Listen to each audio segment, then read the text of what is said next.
Саламатсыздар ма балдар? Математика сабағы саудаға қатысты есептер. Сіздер бұл сабақта саудаға қатысты есептер шығаруды үйренесіздер және есеп шығаруға қажетті сызба таңдауды үйренетін боласыздар. Кешегі сабақта сіздер көптеген сөз есептер шығардыңыздар.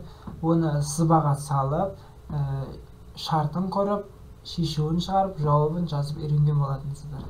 Енді сол тақырыпты бүгін біздер әрі қарай жалғастыратын боламыз. Осы кітаптың астындағы есепке мән береміз. Есепті тап дейді. Мәтіндерді оқы.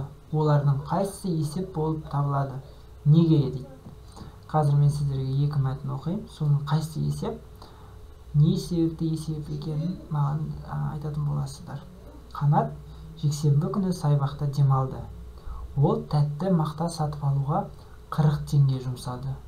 Ал әткеншек тебуге 50 теңге жұмсады. Қанат демалыстан қуанып қайтты. Екінші мәтін. Қанат жексенбі күні саябаққа демалды. Ол тәтті мақта сатып алуға 40 теңге жұмсады. Ал әткеншек тебуге 50 теңге жұмсады. Қанат демалыс күні қанша теңге жұмсады? Ал қайсысы есеп балдар? Осы екі мәтіннің. Біріншісі ме, әлде екіншісі ме? Не себепті есеп? Әрмен қарай төмендегі есепке назар аударамыз. Қобдиша дейді.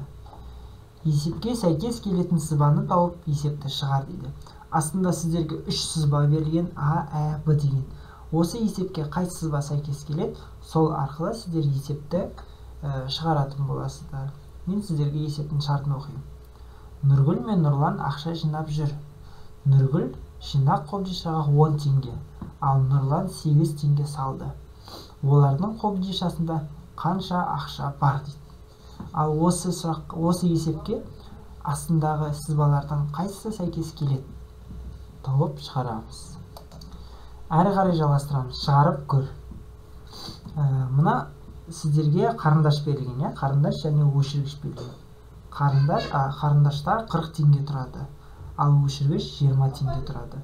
Сызбаны пайдаланып есептің шартын құрастырып сұрағын қой. Ал қандай есеп шығаруға болады? Және қандай шарт құрастыруға болады?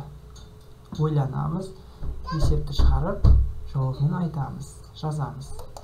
Енді әрмен қарай есептер шығарамыз. Орындап көр айдарына қараймыз. Әлия Амияннан алдымен 7 теңге, содан кейін тағы 8 теңге алды. Ол Амияннан қанша ақша алды? Ал осы сұраққа жауап беруге бола ма? Қалай жауап беруге болады? Неге жауап беруге болады? Ал егер жауап беруге болатын болса, осыны шығарамыз. Балдар, оқушылар, біздер күн жатысын жазғаннан кейін көркем жазуға сан жазуды ұмытпаңдар. Мен сіздерге күнде айтам, соны ұмытпауға тырысыңыздар. Сәттілік.